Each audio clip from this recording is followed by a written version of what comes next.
네, 안녕하세요. 비전공자 합격하는 국제무역사 1급. 오늘 무역영어 파트 중에서 신용장 통일규칙 볼 차례입니다. 이 신용장 통일규칙은 이제 처음 얘기를 들으신 분들은 한 번에 이해하기가 어렵다라고 하는 경우가 대부분이에요. 그래서 우리 지금 이 무역영어 파트에서는 좀 주요한 내용들을 다시 한번 설명드리고 짚어드리는 식으로 빠르게 넘어갈 거기 때문에 앞에 우리 무역 계약 파트에서, 무역 결제 파트에서 신용장 결제 방식에 대해서 또는 UCP에 대해서 이해를 내가 조금 다 하지 못했다 또는 복습이 좀 부족하다라고 여겨지시는 분들은 우리 무역 결제 파트를 한 번 더 공부하시고 이제 복습하는 개념으로 지금 이 강의는 좀 접해주셨으면 좋겠습니다.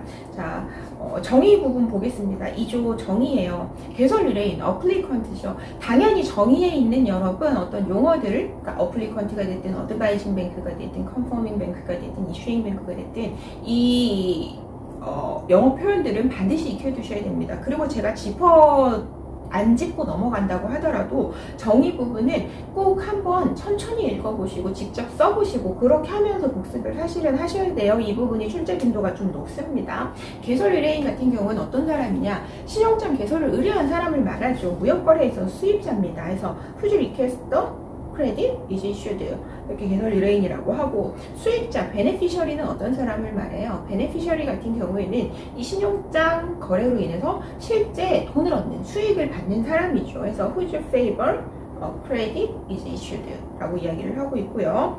자, 일치하는 제시라고 하는 건 뭐냐? 일치하는 제시라고 하는 건 다음에 세 가지의 내용에 부합하게끔 서류가 제시된 경우 그거를 compliant presentation이라고 하겠다라고 이야기를 하고 있습니다. 첫 번째가 credit, 두 번째가 applicable provisions of these rules. 여기 이 규칙이라고 하는 건 바로 우리가 보고 있는 UCP를 말하는 거겠죠. 그리고 International Standard Banking Practice, ISBP라고 부르는 국제표준은행 관습이 되겠다. 자, 확인이라고 하는 건 뭡니까? 확인이라고 하는 거는 개설은행의 확약에 추가하여 확인은행이 하는 확약을 이제 이야기를 하는 거죠. 이 확인을 하게 되면 일치하는 제시가 있을 경우에 결제 또는 매입을 하겠다라고 하는 거예요. 그래서 to annul or negotiate a complaint presentation. 이때 이 negotiate은 확인은행이 하는 매입은 어떠한 매입인가요? 소구권이 없는 without resource, 소구권 없는 매입이다 라고도 이야기를 했었습니다. 자, 결제 부분 넘어가 보도록 하겠습니다. 결제 부분 넘어가기 전에 725페이지 신용장 크레딧은 어떠한 이제 그 명칭과 상관없이 개설은행이 일치하는 제시에 대해서 뭘 한다고 했나요? 결제라고 얘기를 했어요. 그리고 취소가 불가능하다, irrevocable이다 라고 이야기를 했었죠. 자, 그러면서 우리가 결제라고 하는 거에는 좀 주의사항이 있어요. 매입이라고 하는 건 포함하지 않아요 라고 이야기를 했었습니다. 그래서 그 바로 다음에 결제에 대한 내용이 나와 있죠. 결제는 다음과 같은 내용을 의미한다. 첫 번째, pay as site, 그리고 두 번째가 referred payment, 연지급을 말하는 거죠. 그리고 세 번째가 accept bill of exchange를 하고 인수를 하고, 그리고 만기에 뭘 해야 돼요? pay, 지급을 하는 것. 이제 이 세 가지를 결제라고 한다라고 이야기를 했습니다. 자, 매입에 대해서 그럼 매입은 똑 떨어뜨려 나왔어요. 매입은 무엇이냐? 사는 거다. 더 purchase다. 무엇을? 드래프트하고 다큐먼트를. 그런데 그 드래프트는 그 서류를, 환어음을 사주는 지정은행, nominated bank가 아닌 other than, 다른 은행 앞으로 발행된 드래프트, 환어음이다 라고 하는 점까지도 바로 안에 나와 있죠. 챙겨보시면 좋을 것 같아요. 자, 그리고 제시, presentation이라고 하는 거는 단순히 서류를 제시하는 것뿐만 아니라 그렇게 제시된 서류, 그 document so delivered를 포함한다 라고 하는 점으로 체크를 해주시면 좋겠습니다. 3조 해석 726페이지 볼게요. 신용장은 irrevocable이라는 표현이 없다 하더라도 irrevocable 하다라고 이야기를 하고 있습니다. 자, 그리고 726페이지 아래쪽에 어떤 이제 전치사라고 할까요? 선적기간과 만기를 위해서 사용되는 전치사들이 나오고 있죠. 그럼 선적기간 같은 경우에는 성형외과라고 이야기를 하면서 before, after는 해당 일자를 이제 포함하지 않고 나머지는 포함을 한다.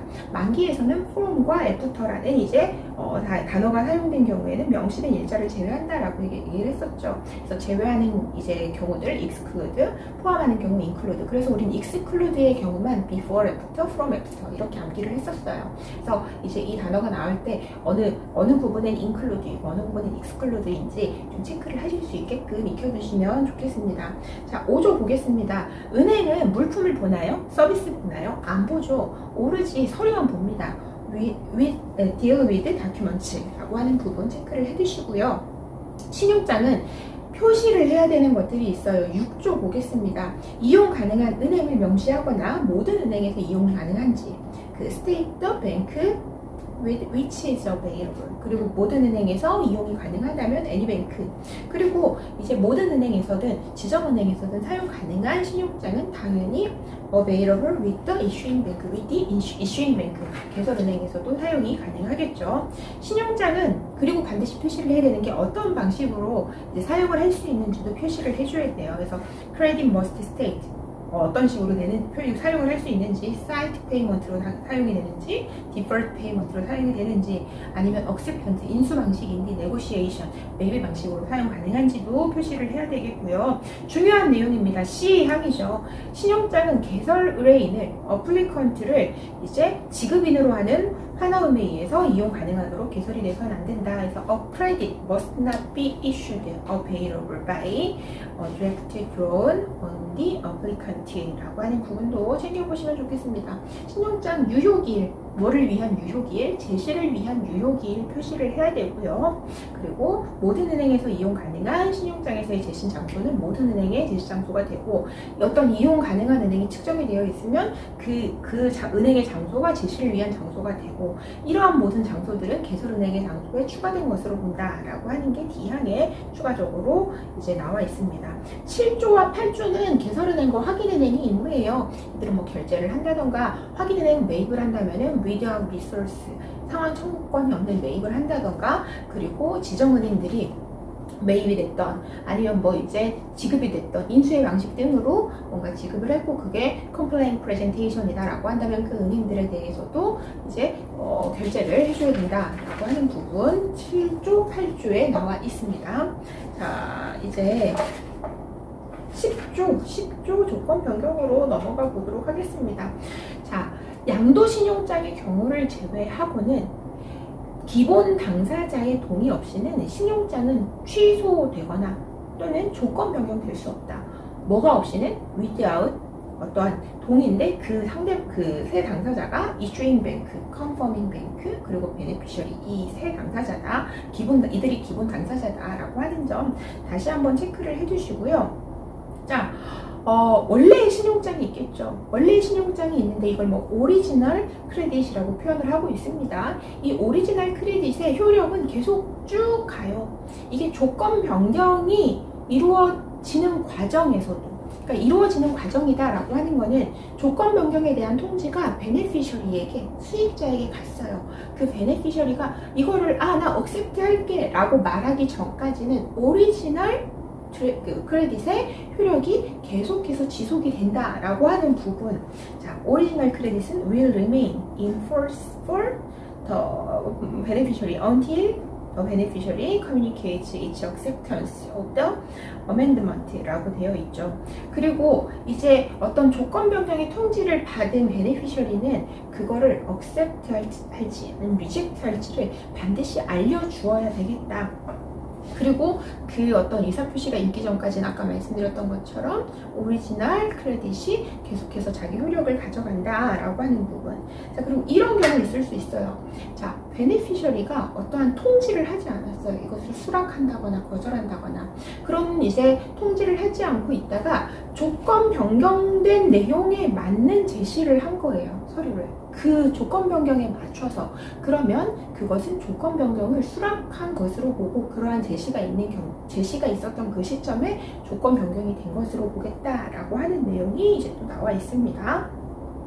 자, 우리 청약과 승낙에 있어서도 청약의 내용에 대해서 일부만 승낙을 하는 것은 이건 승낙이 아니다, 카운터 오퍼다 라고 이야기를 했었죠. 신용장 조건 변경에 있어서도 일부만 수락을 하는 것은 허용이 되지 않는다라고 해서 partial acceptance of an amendment is not allowed라고 되어 있습니다. 자, 수익자가 이제 아까 제가 어떤 그 조건 변경의 통지를 받으면 이걸 수락을 할지 말지를 알려주어야 된다고 했죠. 근데 그 조건 변경 내용에 이런 게 있는 거예요. 수익자가 열을 내게 이걸 오케이를 하지, 어떤 통지를 하지 않으면 이건 오케이 한 걸로 간주하겠다 라고 하는 이런 조건이 있으면 이러한 조건은 어떻게 된다? shall be disregarded, 무시된다 라고 하는 부분이 우리 10조 F항에 나와 있죠. 자, 14조 서류심사의 기준 보겠습니다. 서류심사의 기준은 우리가 수업 목적상으로도 중요하고요, 당연히. 그리고 실무에서도 굉장히 중요한 내용이에요. 그래서 자, 서류심사의 기준 첫 번째 우리가 알고 있는 내용 또 나오고 있죠. 무엇을 기초로 심사를 한다?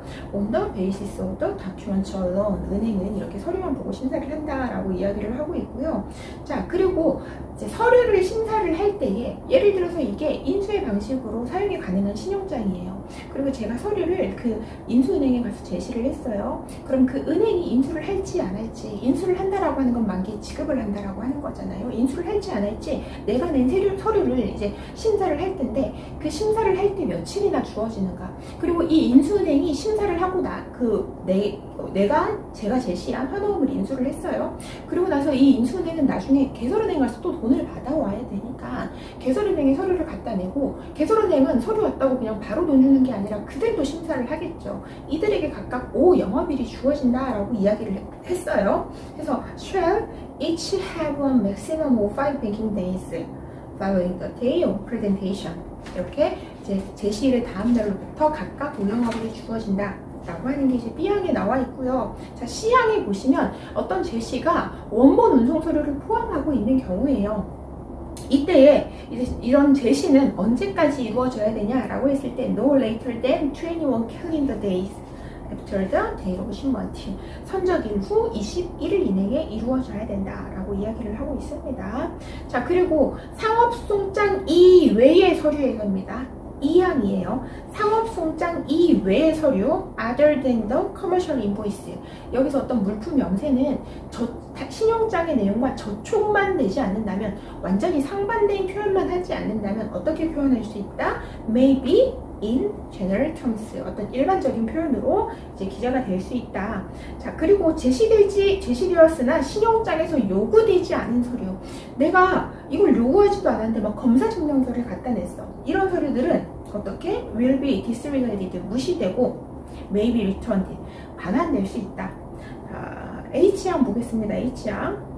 이런 경우에요. 이 물건은 한국산이어야 합니다. 라고 하는 조건만 있어요. 원산지 증명서 달라는 어떤 조건은 없었어요. 이때에 이제 그 조건은 어떻게 된다? 기재되지 않는 것으로 간주하고 무시될 것이다. 그래서 will deem such condition as not stated and will disregard it. 자, I 보겠습니다. 서류는 신용장 개설일 이전에 발행은 될 수 있어요. 개설일 이전에 발행될 수는 있지만 제시일보다 이후 날짜로 기재되면 당연히 안 되겠죠. 그래서 may be dated. 기재될 수 있어요. 서류는 어떤 날짜 이전보다 prior to the issuance date of the credit. 신용장 개설일 이전에 이미 발행되어 있는 상업송장 괜찮아. 그렇지만 어떻게 해서는 안 된다. must not be dated later than its date of presentation. 라고 되어 있는 부분도 챙겨주시면 좋겠고요. 자, 16조 보겠습니다. 하자 있는 서류. 권리 포기 및 통지예요. 여기서 이제 권리 포기라고 하는 건 뭐예요? waiver. 이 표현을 잘 익혀두시면 되는데, 권리 포기라고 하는 거는 이제 수익자가 서류를 은행에 제시를 했어요.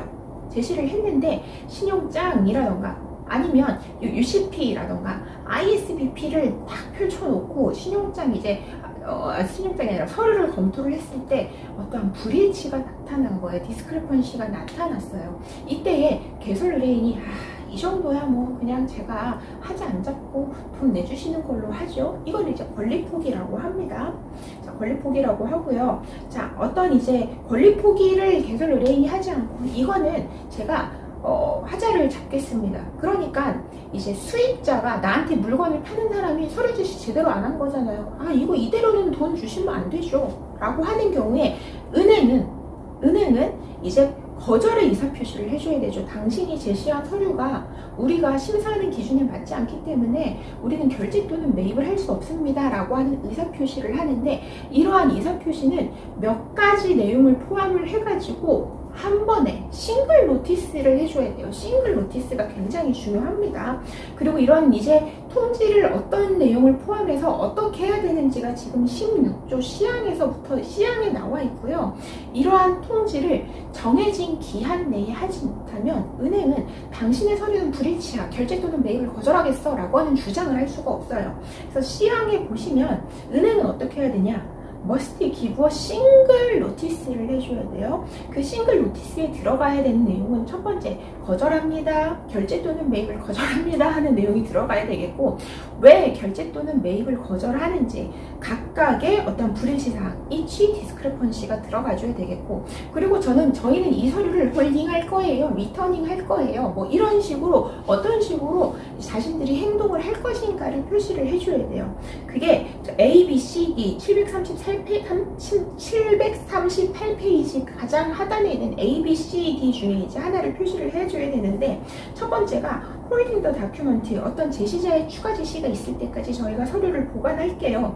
그리고 두 번째도 서류를 보관할게요인데, 그 보관을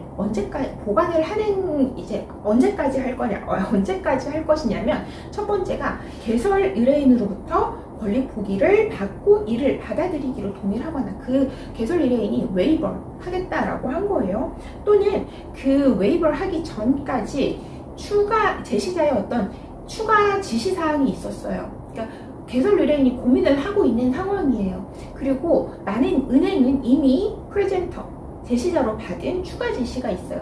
그 기간 동안에는 얘가 동의를 하기 전까지, 어플리컨트가 웨이버를 하기 전까지 나는 너의 어떤 추가 지시에 따라 행동을 할 거야 라고 하는 사실, 또는 은행이 서류를 리터닝, 반환할 것이라고 하는 사실, 또는 은행이 미리 어떤 제시자로부터 받은 추가 지시가 있어서 그에 따라서 나는 행동을 할 거야 라고 하는 사실, 이러한 것들이 싱글 노티스, 매입 거절합니다, 이러한 이치 디스크레펀시 때문에요 라고 하는 내용과 싱글 노티스가 이루어져야 된다.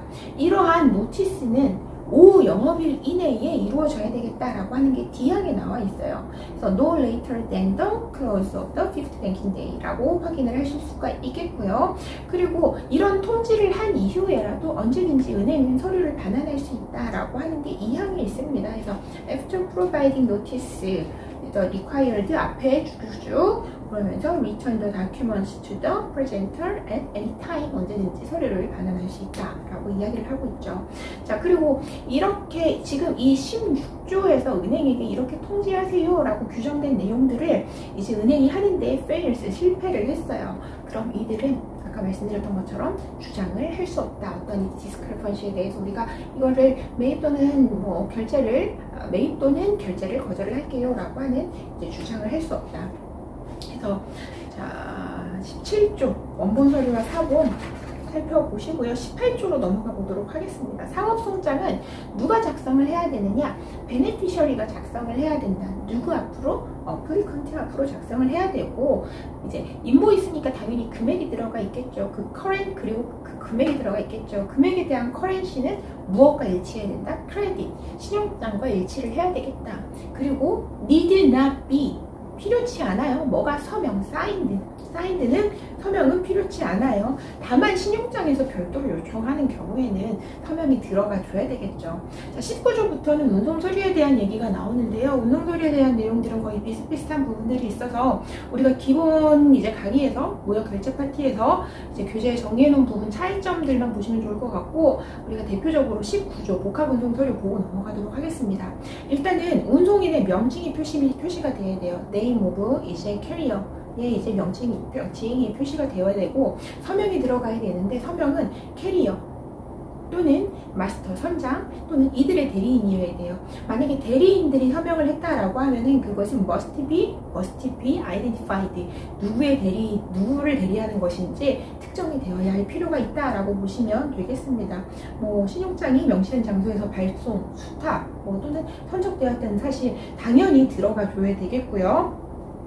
발행 이제 선적일입니다. 데이트 오브 쉬먼트. 데이트 오브 쉬먼트 첫 번째는 그 운송 서류의 이슈언스 데이트, 그러니까 발행일이 일단 데이트 오브 쉬먼트 선적일로 간주가 돼요. 그럼에도 불구하고 어떠한 운송 서류의 스탬프의 방법이나 노테이션의 어떤 방법으로 본선 적재일이 따로 표시가 돼 있다면 이슈언트 데이트와 그 날짜가 다를 경우 스탬프라던가 노테이션에 의한 방법으로 표시된 그 날짜를 어떻게 한다? 이제 데이트 오브 쉬먼트로 간주를 한다라고 보시면 되겠습니다. 자, 그리고 이제 741페이지 아래쪽에 보시면 비록 다음의 경우를 할지라도 신용장에 기재된 발송지, 수탁지, 선적지와 최종 목적지를 표시를 해야 된다라고 하고 있어요. 기본적으로 발송, 수탁, 최종 이제 목적지 이런 것들은 표시가 되어야 하는데 운송 서류에 만약에 어떤 추가의 장소를 표시하고 있는 경우, 그리고 추가적으로 다른 발송지, 수탁지 또는 선적지 또는 최종 목적지를 표시하고 있는 경우, 그리고 어떤 예정된 intended라고 하는 표현, 선박과 선적항에 대해서 intended라고 이제 하는 표현을 쓰고 있는 경우에도 당연히 발송, 수탁, 선적지 그리고 이제 최종 목적지 이거는 들어가 줘야 된다라고 이야기를 하고 있습니다. 운송서류, 신용장 거래하에서 제시되는 운송서류는 이제 sole original, 유일한 원본 하나이거나 만약 이게 복수로 발행이 되었다라고 한다면은 이제 그 복수로 발행된 운송서류 풀셋 전통이 들어가 줘야 되겠다라고 하는 점은 우리 기본 강의에서도 얘기를 했었고요. 운송 어떤 컨디션이라던가 텀스, 운송 조건이나 이제 운송 조건을 포함하거나 운송 조건을 직접 포함하지 않더라도 make reference, 어떤 다른 출처를 언급을 해야 된다라고 이제 하는 부분도 챙겨보시면 좋겠고요. 그리고 차터 파티에 따른다는 이제 어떠한 표시도 없어야 된다. 차터 파티에 대한 이제 표시는 반드시 없어야 된다. 자, 환적에 대한 얘기입니다. 환적이라고 하는 건 뭐냐라고 했을 때 하나의 운송수단에서 unloading, 양하를 해서 또 다른 운송수단에 reloading, 다시 재적재하는 것을 말한다. 그리고 운송서류는 전 운송, entire carriage가 하나의 이제 운송서류로 커버가 된다라고 하면 환적될 것이라거나 환적될 수 있다는 것을 may indicate, 표시할 수 있다라고 보시면 되겠습니다. 환적이 될 것이라거나 될 수 있다고 표시한 운송서류는 비록 신용장이 환적을 금지한다 하더라도 이거는 acceptable, 이제 수리될 수 있다라고 하는 게 우리 C항 마지막 이제 호의 내용이었습니다. 자, 이제 운송서류 부분들 쭉 넘어가고요.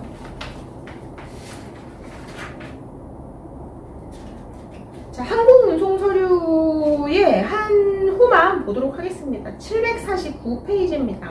비록 신용장, 우리가 앞선 경우들은, 앞서 설명드렸을 때는 운송서류가 만약 복수로 발행되었다면 전통이 들어가야 된다고 했어요. 그런데 항공운송서류 같은 경우에는 신용장에서 풀셋을 주세요 라고 하더라도 풀셋이 들어갈 필요 없고 딱 하나만 들어가면 돼요. 딱 하나의 오리지널만. 누구의? 컨사이너 또는 쉬퍼. 선적인이라던가 이제 송하인이라던가 아니면은 이제 송하인이라던가 아니면 선적인용, 이제 원본이 들어가면 되겠다라고 보시면 되겠습니다. 자, 이제 27조 무고장 운송서류입니다. 우리 clean이라는 표현 반드시 없어도 된다고 말씀을 많이 드렸죠. 그래서 the word clean need not appear 이라고 27조에서 확인을 하실 수 있고요.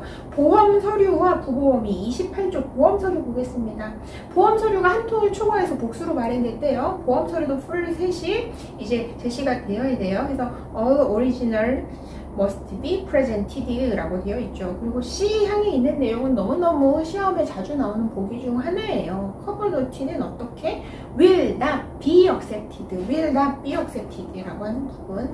당연히 인슈런스 policy는 acceptable이죠. 보험증서라던가 포괄 보험 확인서 대신에 보험 일자에 나오는 서류, 이제 보험 서류에 나오는 일자는 선적일보다 늦으면 안 돼요. must be no later than the date of shipment.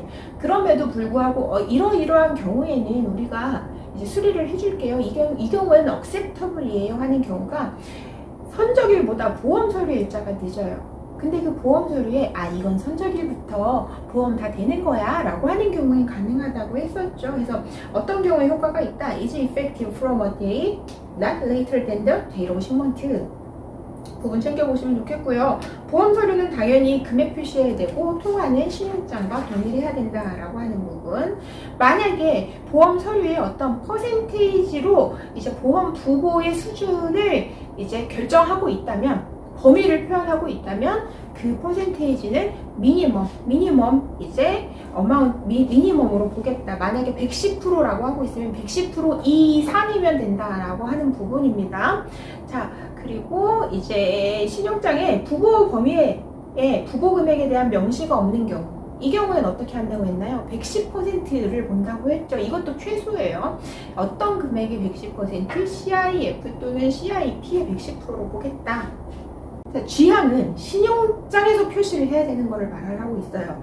어떤 거를 표시를 해야 되냐? 신용장에는 보험의 종류, the type of insurance required, 어떤 보험을 이제 어떤 타입의 보험을 들어야 된다라고 하는 것이 신용장에 표시가 되어야 하고, 신용장에 만약에 usual risk, customer risk 이런 표현이 있으면 어떤 특정 위험을 not covered, 부보하지 않는지와 상관없이 이 서류는 그러한 보험 서류는 will be accepted, 수리가 된다라고 하는 부분도 챙겨보시면 좋겠습니다.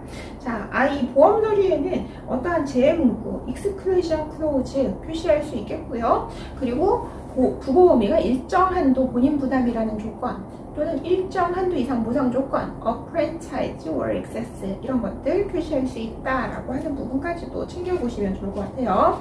자, 30조입니다.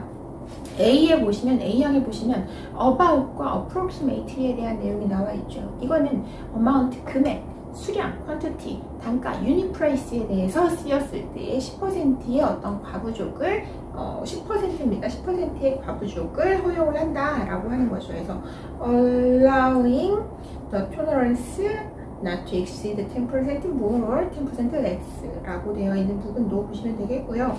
자, B항 보겠습니다. 신용장이 수량을 포장 단위 또는 개별 단위의 특정 숫자로 기재하지 않고, 한글이 더 어려운 것 같아요. 그래서 하나, 둘, 셋, 넷 셀 수 있는 이제 그 화물이 아닌 경우가 벌크 화물에 대해서 얘기를 하는 거죠. 이때에는 무엇을 허용하겠다? 퀀터티의 5%의 과부족을 허용하겠다. 신용장 금액이 초과되지만 않았다면. 그래서 퀀터티 오브 더 굿즈의 5%, 그리고 total amount of the drawings does not exceed the amount of credit. the amount of the credit. 그래서 신용장 금액을 초과하지 않는 경우에, 이 경우에는 이제 5%의 수량 차이는 허용을 하겠다. 자, 756페이지 C항입니다. C항이고요. 신용장 금액의 5% 편차를 허용하고 있는 게 C항이거든요. 어떤 이제 파셜 신먼트가 이제 허용이 되지 않는 경우라 하더라도 물품이 전체가 선적이 되고, 그리고 단가에 있어서 단가가 감액되지 않은 경우, 그리고 30조 B항 우리가 앞에서 봤었던 그 퀀터티의 5% 과부족 허용, 이게 적용되지 않는 때에는 5%의 이제 편차가 허용이 된다. 뭐에? 신용장 금액에 라고 되어 있어요. 그래서 보시면 even when partial shipment are not allowed, 그 5%의 어떤 과부족은 허용을 하겠다. 뭐에?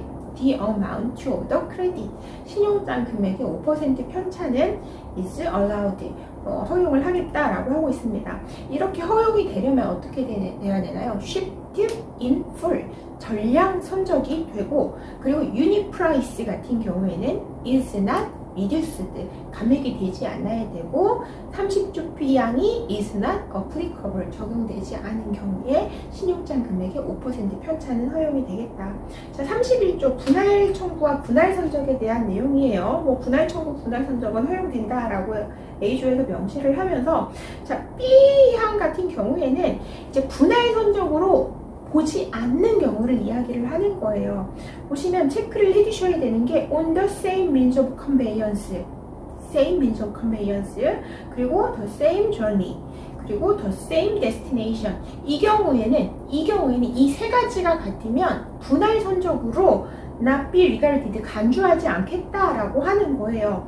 뭐가 다르더라도 첫 번째 different date of shipment, 이제 선적이 첫 번째로 다르고, 그리고 place of taking in charge or dispatch, 뭔가 물품을 수탁받거나 발송한 지역이 다르고, 우리가 이거를 뭐 다낭하고 하이퐁에서 따로 출발을 했는데 이러면서 이런 얘기를 했었잖아요. 기본 이제 무역결제 강의에서.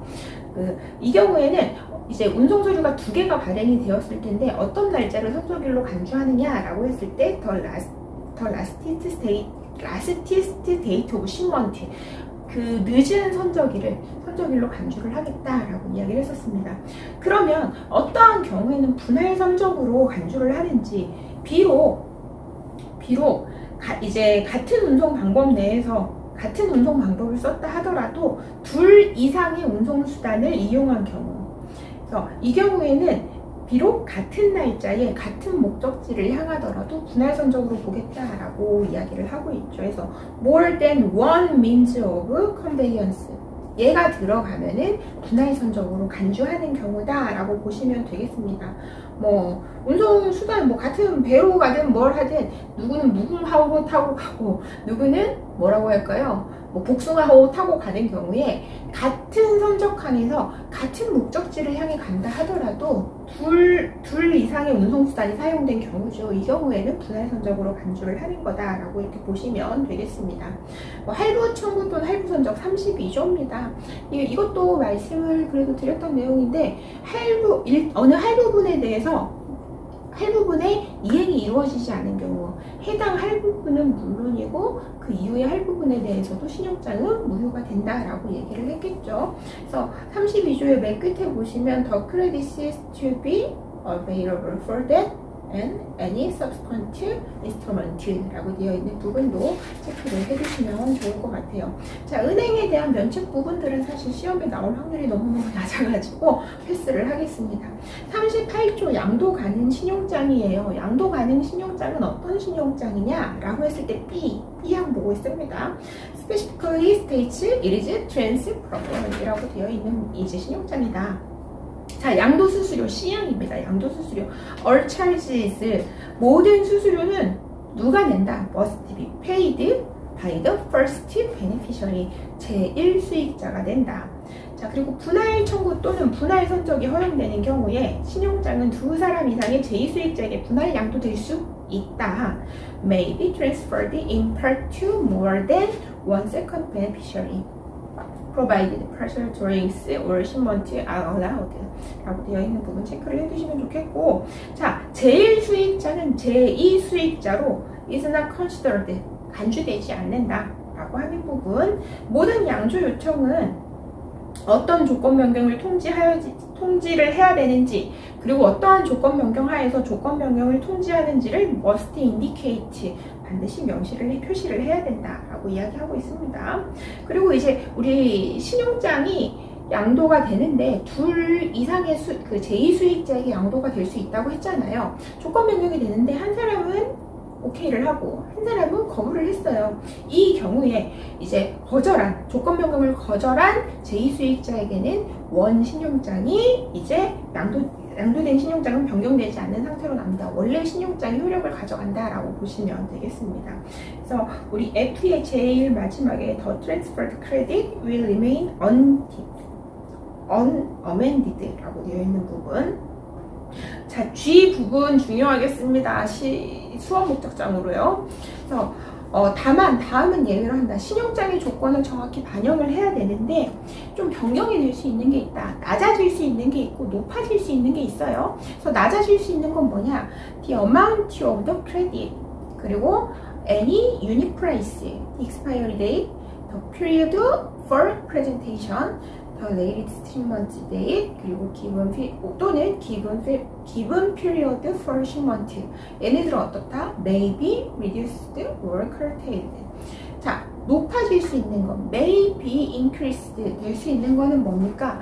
보험의 어떤 배분율이죠. 금액이 줄어들었어요. 왜냐면 이게 그 양도가 된 신용장은 내가 원래 수익자인데 내가 물건을 직접 만드는 게 아니라 얘가 만든 걸 사온 거예요. 그럼 저도 얘한테 돈을 줘야 되는데 내가 돈이 없어서 내가 갖고 있는 신용장을 양도를 해주는데 내가 이 사람한테서 사온 금액보다 저는 더 비싸게 팔 거잖아요. 차익이 있을 거잖아요. 그러니까 내가 신용장을 양도를 할 때에는 원래 신용장 금액보다 낮아질 수 있는 거예요. 단가라던가 금액이라던가. 그리고 이 사람이 신용장을 먼저 제시를 하고 나서 그러고 나서 나도 그 뒤에 제시를 하고 해야 되니까 이제 여러 가지 그 유효기일이라던가 제시기한 이런 것도 앞에서 설명드린 것처럼 줄어들 수가 있는 거죠. 이렇게 줄어들었을 때에 내가 원 신용장에서 요구하는 보험 부구 수준을 맞추기 위해서 단가 또는 신용장 금액이 양도된 신용장에서 줄어든 만큼 보험 부구의 단계는 더 높이게끔도 할 수 있겠죠. 그래서 그렇게 이해를 하시면 되겠고, 신용장의 개설일에는 이름을 제일수익자 이름으로 대체할 수 있다라고 되어 있습니다. The name of the first beneficiary may be substituted for that of the applicant in the credit. 자, H양 보겠습니다. 제1수익자는 신용장에서 명시된 금액을 초과하지 않는 한 자신의 송장과 환호음으로 얘 거랑 내 거랑 대체할 수 있다. 이것도 기본 강의에서 말씀을 드렸던 거예요. 그 권리를 가지는데 the right to substitute its own invoice and draft. 예, 설명을 드렸던 거고, 만약에 차액이 있으면 어떻게 된다? Can draw under the credit for the difference. 뭔가 그 차액에 대해서 청구를 할 수 있다라고 이야기를 했고요. 내가 서류를 제시를 했어요. 제시를 했는데 다시 설명드릴게요. 내가 서류를 제시를 하려고 했지만 첫 번째 요구에서 그렇게 하지 못한 경우, 그리고 또는 제2수익자가 서류를 제시했고 나도 서류를 제시했는데 이 사람 서류에선 없었던 하자가 내 서류에서는 나타났어요. 그리고 이거 다시 하자 보완하세요 라고 하는 첫 번째 요구에 내가 어떠한 이제 대응을 하지 못한 경우, 이 경우에는 양도은행이 얘 금액이 실제 내가 받아야 되는 금액보다 더 작은데 이 제2수익자가 제시한 서류를 그대로 개설은행으로 보낼 수 있다라고 하는 게 I항에 나와 있는 겁니다. 그래서 내가 어떤 실패를 했을 때냐, fail to do so on first demand. 그리고 하자를 만들어냈어요. create discrepancy. 누구에게는 없었던 제2수익자에게는 없었던 어떤 하자가 내 서류에 나타나 있거나 이러한 경우에, 그리고 그런 서류에 하자가 있는데 내가 first demand에서 그 하자 보완을 하지 못한 경우에 양도은행은 어떻게 할 수 있다고요? To present the document as received from the second beneficiary to the issuing bank라고 이제 이야기를 하고 있습니다. 자, 39조는 대금의 양도에 대한 얘기예요. 이 대금의 이제 신용장이 양도 가능하다고 기재되어 있지 않다라는 사실. 이 대금의 양도는 신용장의 양도와 완전히 다릅니다. 그래서 신용장이 양도 가능하다고 기재되어 있지 않다라는 사실은 수익자가 이 신용장으로 인해서 받을 수 있는 어떤 대금을 넘기는 어떤 양도, 대금의 양도의 권리에 하등 어떠한 영향도 미치지 않는다라고 하는 게 이제 39조였다. 그래서 우리 UCP 같은 경우에는 가장 중요한 게 기본 우리 무역 결제 파트에서의 강의를 꼼꼼히 한번 들어보시고, 그리고 지금 이 교재에 우리가 지금 살펴보는 무역 영어 파트에는 UCP 전체 조항이 빠짐없이 전부 다 나와 있기 때문에 한글로 된 부분 먼저 꼼꼼히 살펴보신 다음에 제가 오늘 짚어드린 부분들 위주로 원래 원문, 이제 규칙의 원문까지도 좀 꼼꼼하게 그 부분만이라도 살펴보실 수 있으면 수험 목적상으로 공부하시는데 충분하실 거라고 이제 생각을 합니다. 네, 이번 시간도 수고 많으셨습니다. 감사합니다.